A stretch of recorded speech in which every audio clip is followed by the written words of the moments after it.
लोग अक्सर अपने भौतिक सुख पाने के लिए पूजा पाठ, तीर्थ यात्रा, यज्ञ ये सभी कुछ करते हैं। इसके करने के बावजूद भी उन्हें सुख नहीं मिलता, बल्कि उन्हें सिर्फ दुख का ही सामना करना पड़ता है।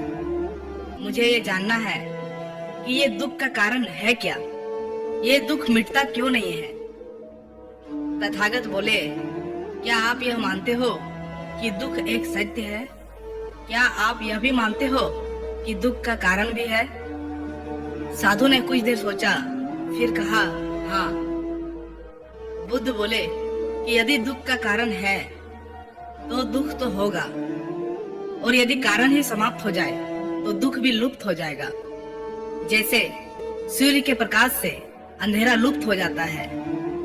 साधु ने बुद्ध से कहा कि आप सुनी सुनाई बातें नहीं कहते, जो भी कहते हैं अपने ज्ञान और अनुभव से कहते हैं। आपने कहा है कि मुक्ति पाने के लिए अपने विवेक को जगाना और पूर्ण ध्यान में लुप्त हो जाना, जिससे कि सभी मनुष्य अपने आप को और इस संसार को भली भांति समझ सकता है।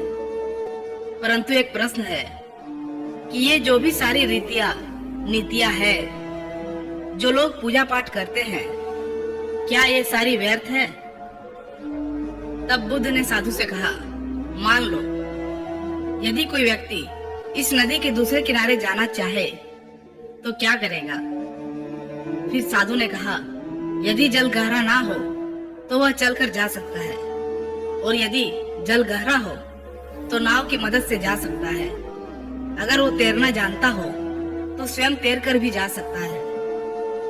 तब भगवान बुद्ध ने कहा, यदि वह चलना ना चाहे, ना ही तैरना और ना ही नाव की मदद ले, लेकिन वो कहे कि मैं प्रार्थना करता हूँ कि नदी का दूसरा किनारा स्वयं चलकर मेरे पास आ जाए। यह सुनकर साधु ने कहा कि ऐसे व्यक्ति को तो मूर्ख कहेंगे। फिर बुद्ध बोले, इसी प्रकार जब व्यक्ति अपने अज्ञान और भ्रांति को अपने विवेक से मिटाएगा नहीं, तो परमानंद, महासुख और मुक्ति के दूसरे छोर पर कैसे पहुंच पाएगा?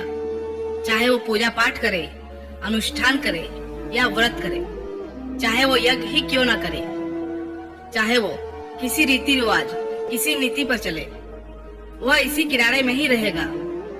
तब साधु ने कहा, हमने सारे शास्त्रों का अध्ययन किया, उनकी व्याख्या की, परंतु जीवन की इतनी जटिल सत्य को किसी ने इतनी सरलता से नहीं समझाया। आप इस भटकती मानवता को परम ज्ञान का मार्ग दिखाएंगे।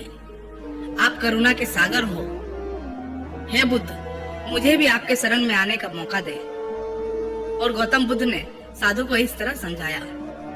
दोस्तों, इस कहानी से हमें यह सीख मिलती है कि पूजा पाठ और यज्ञ से हमें भौतिक सुख तो जरूर मिलता है, कुछ हमारे मनोकामना भी पूर्ण होते हैं, लेकिन इस भवसागर को पार करने के लिए, मन में शांति लाने के लिए, इस मरणशील दुनिया से मुक्ति पाने के लिए बुद्ध के बताए गए रास्ते पर चले, जरूर शांति मिलेगी। दोस्तों, वीडियो कैसी लगी कमेंट जरूर कीजिएगा, और इसी तरह का मोटिवेशनल वीडियोस पाने के लिए चैनल को जरूर से जरूर सब्सक्राइब कीजिएगा।